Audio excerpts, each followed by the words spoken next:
Praise the lord.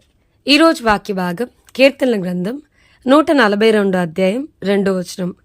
బహు వినయముగా ఆయన సన్నిధిని నేను మొరపెట్టుచున్నాను, నాకు కలిగిన బాధ ఆయన సన్నిధిని తెలియజెప్పుకొనుచున్నాను. ఈరోజు ఈ వాక్య భాగం ద్వారా దేవుడు మనతో మాట్లాడుతున్నారు. అసలు ఈ కీర్తనల గ్రంథం 142 అధ్యాయం యొక్క బ్యాక్గ్రౌండ్ ఏంటి, what is the background of it అని మనం చూస్తే గనక, గుహలో ఉన్నప్పుడు దావీదు చేసిన ప్రార్థన. సో దావీదు గారు తన శత్రువుల చేత తరం పడతా ఉన్నప్పుడు, తనకంటూ ఆశ్రయం ఏది లేదన్నప్పుడు, నా ప్రాణం కృంగి ఉందయ్యా, నా మార్గం నీకు తెలుసు, నన్ను పట్టుకోవడానికి నేను నడవలసిన త్రోవలో చాటుగా శత్రువులు పగవారు ఉరియొడ్డి ఉన్నారు, వాళ్ళు ఆల్రెడీ నేను వెళ్తున్న దారిలో వాళ్ళు ఉన్నారు అని చెప్తున్నారు. నా చుట్టుపక్కల చూస్తే నన్ను ఎరిగిన వారు నాకు ఎవ్వరు లేరయ్యా, నా మీద జాలిపడివాడు ఒక్కడునూ లేడు, యెహోవా నీకే నేను మొరబెడతా ఉన్నాను, నా ఆశ్రయదుర్గం నీవే, సజీవులున్న దేశంలో నా స్వాస్థ్యం నువ్వే అనుకుంటున్నానయ్యా అని ప్రార్థన చేస్తా ఉన్నారు. అయ్యా నేను చాలా కృంగి ఉన్నాను, నా మొర నువ్వు వినాలి అని అంటా ఉన్నారు. నన్ను తరుమువారు నాకంటే బలిష్ఠులు, నాకు సహాయం చేయి, నేను నీ నామమున కృతజ్ఞతాస్తుతులు చెల్లించేలాగా ఈ పరిస్థితిని మార్చు అని ప్రార్థన చేస్తా ఉన్నారు.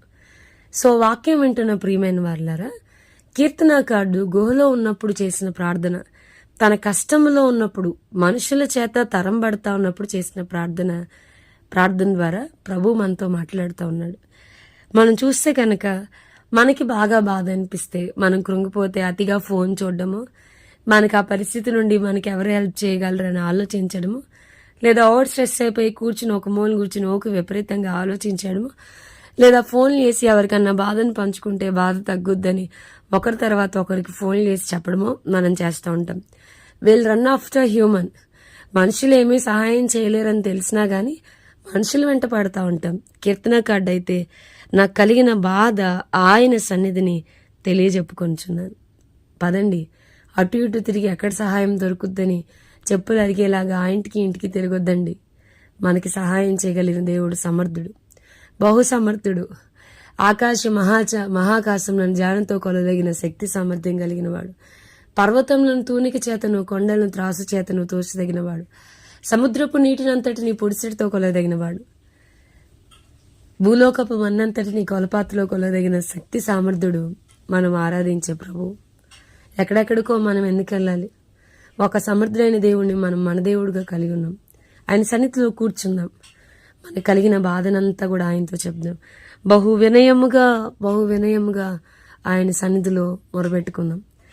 ఒకవేళ ఈరోజు ఈ వాక్యం వింటూ నా మీద జాలి పడే వాళ్ళు ఒక్కరు కూడా లేరయ్యా, నా చుట్టూ నాకు తెలిసిన వారు ఎవ్వరు లేరు, ఇదేనా నీ బాధ? దీనికోసమేనా మీరు ఆలోచిస్తూ ఉన్నారు? అదేంటి ప్రభువా, నన్ను అర్థం చేసుకుంటారనుకున్నాను, నా మీద జాలి పడతారనుకున్నాను, బట్ ఇన్ఫ్యాక్ట్ వాళ్ళు ఇంకా వ్యతిరేకంగా ఉన్నారు, నన్ను ఎవరు అర్థం చేసుకోవట్లేదు, నా మీద ఎవరు జాలి పడట్లేదు, నాకంటూ ఈ లోకంలో ఏది లేదనిపిస్తుంది, నువ్వు మాత్రమే అనిపిస్తుంది అని అనుకుంటే గనక రండి, ఈరోజు మనం ప్రార్థన చేద్దాం. ప్రభు పాదాలు పట్టుకుని, ప్రభువా నాకు సహాయం చేయి. మనుషులు ఎవరు జాలి పడకపోవచ్చండి, కానీ ఆయనకున్న పేరేంటంటే నా యందు జాలిపడి Jehovah. He has a concern for you. ఆయన జాలి పడతాడండి. మనుషులు జాలి పడకపోయినా ఆయన అర్థం చేసుకుంటాడు. He has a concern for you.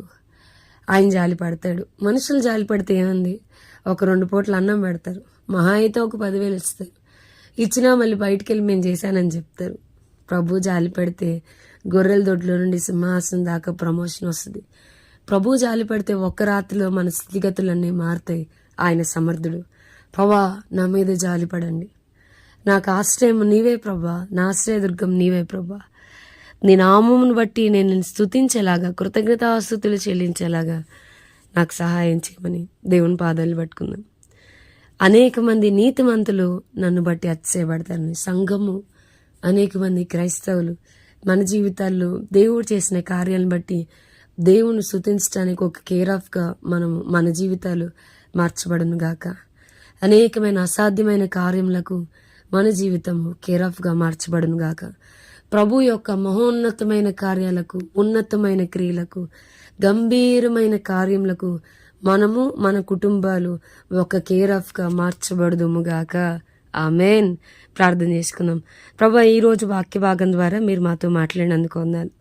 గుహలో ఉన్నప్పుడు కీర్తనాకారుడు దేవుణ్ణి తిడతాడేమో, నాకేందుకని అంటాడేమో అనుకున్నాం.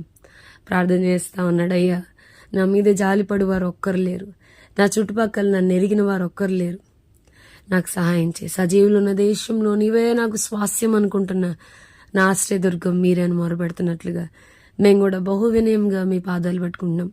మా బాధ అంతా కూడా మీ సన్నిధిలో చెప్పుకోవడానికి, మీ దగ్గరికి రావడానికి వాక్యం వింటున్న ప్రియులైన వారిని అందరినీ ప్రేరేపించమని వేడుకుంటూ ఈ దినమును వారికి ఆశీర్వాదకరంగా మలచమని యేసు నామమున అడిగి వేడుకొంచున్నాం తండ్రి. Amen. God bless you and have a blessed day.